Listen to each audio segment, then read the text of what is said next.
नमस्कार, आप देख रहे हैं समाचार नाउ हिंदी। इस वीडियो में आप देखेंगे देश और विदेश की 30 बड़ी खबरें जो आपको जाननी जरूरी है। तो इस चैनल को सब्सक्राइब करें, इस वीडियो को लाइक और शेयर करें। वेनेजुएला पर हमला, न ड्रग्स न तेल, डॉलर से बैर ने मादुरो को लगवाई हथकड़ी, सद्दाम से गद्दाफी तक यही कहानी। अमेरिका ने वेनेजुएला पर नार्को टेररिज्म रोकने के बहाने से हमला किया, लेकिन असली मकसद कुछ और ही है। वेनेजुएला के पास दुनिया का सबसे बड़ा तेल भंडार है, लेकिन आधारभूत ढांचे की कमी के कारण उत्पादन कम है। वेनेजुएला पर हमले का कारण तेल भंडार नहीं है, असल कारण डॉलर को वैश्विक अर्थव्यवस्था में केंद्रीय बनाए रखना है। अमेरिकी उपराष्ट्रपति जेडी वेंस के घर पर हमला, कई खिड़कियां टूटी, एक संदिग्ध हिरासत में लिया गया। अमेरिकी उपराष्ट्रपति जेडी वेंस के ओहियो स्थित आवास पर हमले की खबर सामने आई है। उनके घर की कई खिड़कियों के कांच टूटे नजर आए। पुलिस ने मामले में एक संदिग्ध को हिरासत में लिया है। बताया जा रहा है कि घटना के समय उपराष्ट्रपति का परिवार घर पर नहीं था।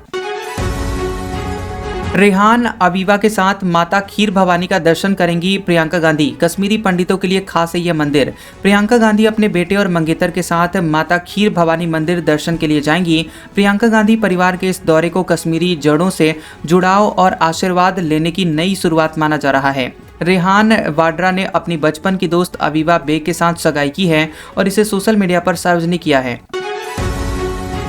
तुमने भगवान को भी नहीं छोड़ा, सबरीमाला सोना चोरी मामले में सुप्रीम कोर्ट ने पूर्व टीडीपी सदस्य को खूब सुनाया। सुप्रीम कोर्ट ने सबरीमाला सोना चोरी मामले में पूर्व देवासम बोर्ड के सदस्य केपी शंकर दास की याचिका पर कड़ी मौखिक टिप्पणी की है। कोर्ट ने केरल हाईकोर्ट के फैसले के उन 5 पैरा को हटाने से इनकार कर दिया जिनमें शंकर दास की जिम्मेदारी बताई गई थी। सुप्रीम कोर्ट ने कहा कि शंकर दास ने बोर्ड की बैठक के मिनट्स पर हस्ताक्षर किए, इसलिए वे जिम्मेदारी से नहीं बच सकते। पीएम मोदी की सुरक्षा में चूक, 4 साल बाद भी न चार्जशीट नहीं गिरफ्तारी। पीएम मोदी की सुरक्षा में हुई गंभीर चूक के मामले में 4 साल बाद भी कोई गिरफ्तारी नहीं हुई है। 5 जनवरी 2022 को फिरोजपुर जिले में किसानों के प्रदर्शन के कारण पीएम का काफिला 15 मिनट तक फंसा रहा था। कुलगढ़ी पुलिस ने 6 जनवरी 2022 को अज्ञात लोगों के खिलाफ विभिन्न गंभीर धाराओं के तहत मामला दर्ज किया था। उत्तराखंड में ठंड का ऐसा सितम कि गोमुख से गंगोत्री तक जम गई भागीरथी नदी, फिर भी ड्यूटी पर जुटे जाबाज। उत्तराखंड के ऊंचाई वाले क्षेत्रों में हल्की बर्फबारी हुई है, लेकिन गंगोत्री धाम में अभी भी इंतजार है। लेकिन कड़ाके की ठंड से गंगोत्री और गोमुख ट्रैक के सभी नदी नाले जम चुके हैं, जिनकी तस्वीरें भी सामने आई हैं। राज्य में लगातार शीतलहर बढ़ रहा है और तापमान कई जगह पर -10 से -15 डिग्री सेल्सियस तक गिर चुका है। लालू यादव के नए आशियाने पर ग्रहण, शिफ्टिंग से पहले ही जमीन विवाद में फंसा कौटिल्य नगर वाला बंगला।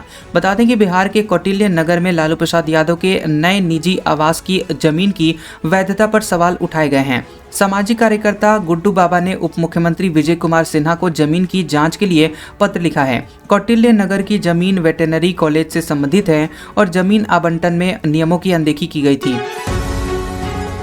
यूपी में पुलिस और जेल विभाग की भर्ती में कैंडिडेट को आयु सीमा में 3 साल की छूट, योगी सरकार का बड़ा फैसला। उत्तर प्रदेश की योगी आदित्यनाथ की सरकार ने इस पुलिस भर्ती में आयु सीमा में 3 साल की छूट देने का निर्णय लिया है। यह छूट आरक्षी, पीएस, महिला बटालियन, जेल वार्डर समेत सभी संबंधित पदों पर लागू होगी।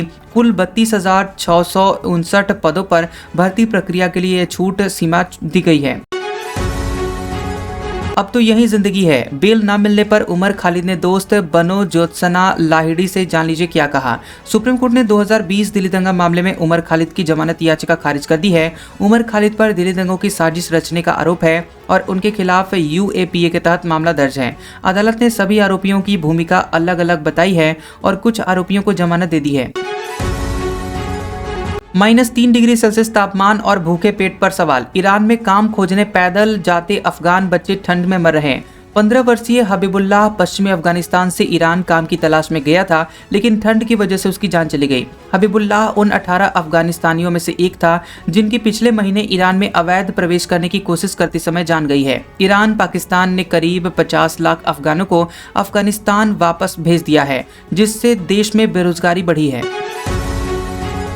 कैदी नंबर 804, पाकिस्तान में इमरान खान के लिए कव्वाली गाने वाले सिंगर पर हुई एफआईआर। पाकिस्तान की लाहौर पुलिस ने इमरान खान से जुड़े हुए गाना प्रस्तुत करने वाले कव्वाल के खिलाफ एफआईआर दर्ज की है। शिकायतकर्ता ने आरोप लगाया है कि गायक ने जानबूझकर कार्यक्रम को राजनीतिक रंग देने, लोगों को भड़काने का प्रयास किया। गायक ने कुछ दर्शकों की मांग पर पीटीआई नेता इमरान खान से जुड़ा हुआ गाना कैदी नंबर 804 गाया था। मादुरो को बचाने के लिए तीसरे देश ने भेजी थी आर्मी। 32 सैनिक खोकर ट्रंप के निशाने पर आया ये कम्युनिस्ट देश। वेनेजुएला के राष्ट्रपति भवन पर अमेरिकी सेना के हमले के दौरान क्यूबा के 32 सैनिक मारे गए थे। क्यूबा के सैनिक वेनेजुएला सरकार के अनुरोध पर सैन्य और पुलिस सहायता के लिए वहां पर मौजूद थे। क्यूबा सरकार ने मारे गए सैनिकों के परिवारों के प्रति संवेदना व्यक्त करते हुए 2 दिनों का शोक घोषित किया है। सिब्बल सिंघवी की जोरदार दलीलों के बावजूद उमर खालिद और शर्जील इमाम को आखिर क्यों नहीं मिल सकी जमानत। सुप्रीम कोर्ट ने दिल्ली दंगों की साजिश रचने के मामले में उमर खालिद और शर्जील इमाम की जमानत याचिकाएं खारिज कर दी हैं। अदालत ने कहा कि दोनों आरोपियों के खिलाफ प्रथम दृष्टया साजिश की सामग्री मौजूद है। दिल्ली पुलिस ने दोनों पर यूएपीए और भारतीय दंड संहिता की विभिन्न धाराओं के तहत मामला दर्ज किया है।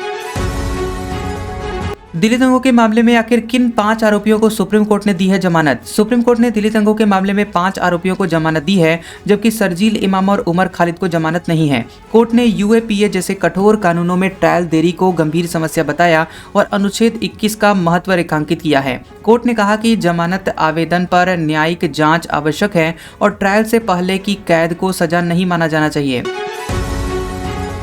वेनेजुएला के बाद 5 और देश अमेरिका के निशाने पर। कोलंबिया से ईरान तक के लिए ट्रंप के पास से बहाने।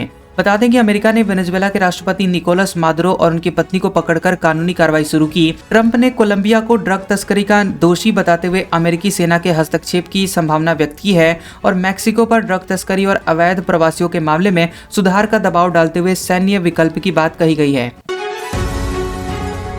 केटीआर का राहुल गांधी और रेवंत रेड्डी पर विवादित बयान। बोले इन्हें चौराहे पर फांसी देनी चाहिए। भारत राष्ट्रीय समिति के नेता केटीआर ने कांग्रेस के चुनावी वादों को पूरा न करने पर तीखा आरोप लगाया। केटीआर ने कांग्रेस द्वारा किए गए 2 लाख नौकरियों और किसानों की कर्ज माफी के वादे को पूरा न करने पर आलोचना की है। केटीआर ने राहुल गांधी और अन्य नेताओं पर अधूरे वादों के लिए कठोर कार्रवाई की मांग करते हुए विवादित बयान दिया है। मेरिट में आगे तो जनरल कैटेगरी की नौकरी में भी SC ST OBC का हक। सुप्रीम कोर्ट ने खारिज की डबल बेनिफिट की दलील। सुप्रीम कोर्ट ने आरक्षित वर्ग के उच्च अंक प्राप्त उम्मीदवारों को ओपन कैटेगरी में शामिल करने का आदेश दिया है। जूनियर जुडिशियल असिस्टेंट और क्लर्क ग्रेड 2 को लेकर सुप्रीम कोर्ट ने राजस्थान हाई कोर्ट के फैसले को बरकरार रखा है। कोर्ट ने डबल बेनिफिट की दलील को खारिज करते हुए कहा कि ओपन कैटेगरी केवल मेरिट आधारित होती है।